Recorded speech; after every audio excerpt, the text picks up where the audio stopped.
या सगळ्या प्रकरणाबद्दल दोन मंत्र्यांनी जे बेजबाबदारपणे वक्तव्य केलं होतं त्या सगळ्यावर मुख्यमंत्री आणि उपमुख्यमंत्र्यांनी त्यांचे कसे कान टोचले ते आपण पाहूया।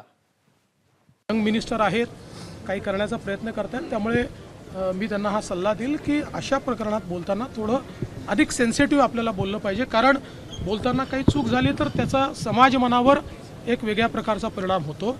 त्या खरं तर काही थोडंसं तारतम्य हे सगळ्यांनी ठेवलं पाहिजे, आम्ही राजकीय लोकांनी पण ठेवलं पाहिजे।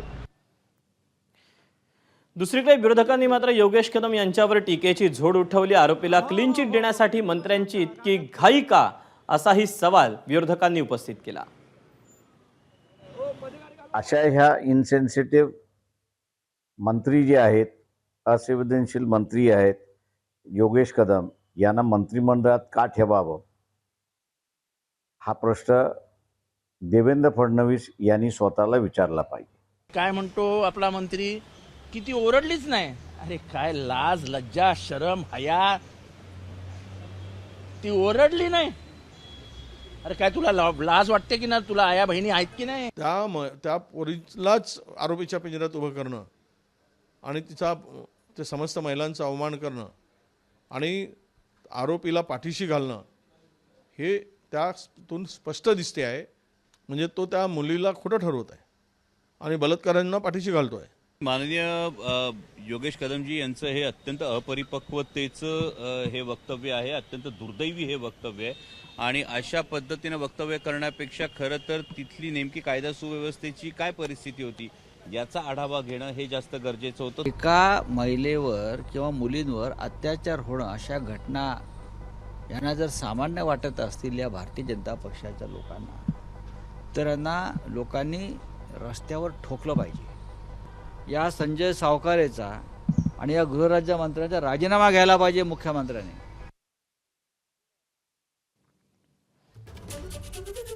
तेव्हा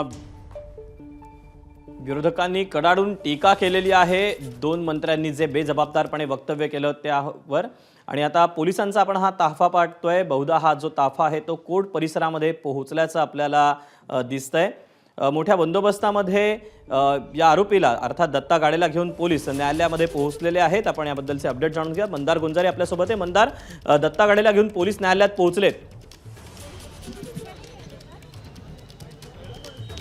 दत्ता गाडीला घेऊन पोलीस न्यायालयामध्ये पोहोचलेले आहेत आणि त्याला न्यायाधीशांच्या समोर हजर करण्यात आलेला आहे। जे तपास अधिकारी आहेत, स्वारगेट पोलीस स्टेशनचे पोलीस निरीक्षक नांद्रे, हे या सगळ्या प्रकरणाची माहिती न्यायाधीशांसमोर देतील आणि या दत्ता गाडेच्या जास्तीत जास्त पोलीस कोठडीची मागणी पोलिसांकडून होणार आहे, जेणेकरून त्याचा व्यवस्थित तपास करता यावा। त्यांनी आणखी असे काही प्रकार केलेले आहेत का हे समोर यावं, यासाठी अधिकाधिक पोलीस कोठडीची मागणी पोलिसांकडून होणार आहे।